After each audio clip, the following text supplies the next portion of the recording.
ইরাকের বিমান ঘাঁটিতে সম্ভাব্য আক্রমণের আভাস পেয়ে ডাক পড়ে জর্ডান বিমান বাহিনীর 4 সদস্যের। ইরাকের প্রতিরোধ মিশনে অধিনায়ক হিসাবে নেতৃত্ব দিতে হবে ক্যাপ্টেন সাইফুল আজমকে।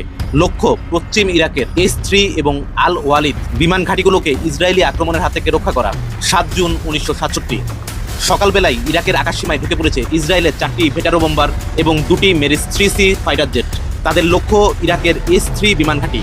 ঠিক ওই সময়ে হকার হান্টার নিয়ে আবারও উড়াল দিলেন ক্যাপ্টেন সাইফুল আজম এবং তার অধীনে থাকা ইরাক বিমান বাহিনী। ঠিক ওই সময়ে মেরিস 3C ইসরায়েলি বিমান থেকে আক্রমণ শুরু করেন ক্যাপ্টেন গিডিয়ন জো। আক্রমণে ধ্বংস হয়ে যায় ইরাকের 2টি যুদ্ধ বিমান, কিন্তু সাইফুল আজম দমে যাওয়ার মানুষ নয়। সাথে সাথে ঈগল পাখির মতো সুচারু নিশানায় টার্গেট করেন ইসরায়েলি ক্যাপ্টেন গিডিয়ন জোরকে। ধ্বংস করেন ইসরায়েলের দম্ভ মেরিস 3C-কে। প্রাণ বাঁচাতে প্যারাসুটের মাধ্যমে লাফিয়ে পড়েন ইসরায়েলি পাইলট, তবে খুব একটা লাভ হয় না। যুদ্ধবন্দী হিসাবে ধরা পড়েন ইরাক সেনাবাহিনীর কাছে। ক্যাপ্টেন আজম তারই বীরত্বপূর্ণ ভূমিকার জন্য ইরাক কর্তৃক ভূষিত হন নাথ আল সুজা সামরিক সম্মাননায়।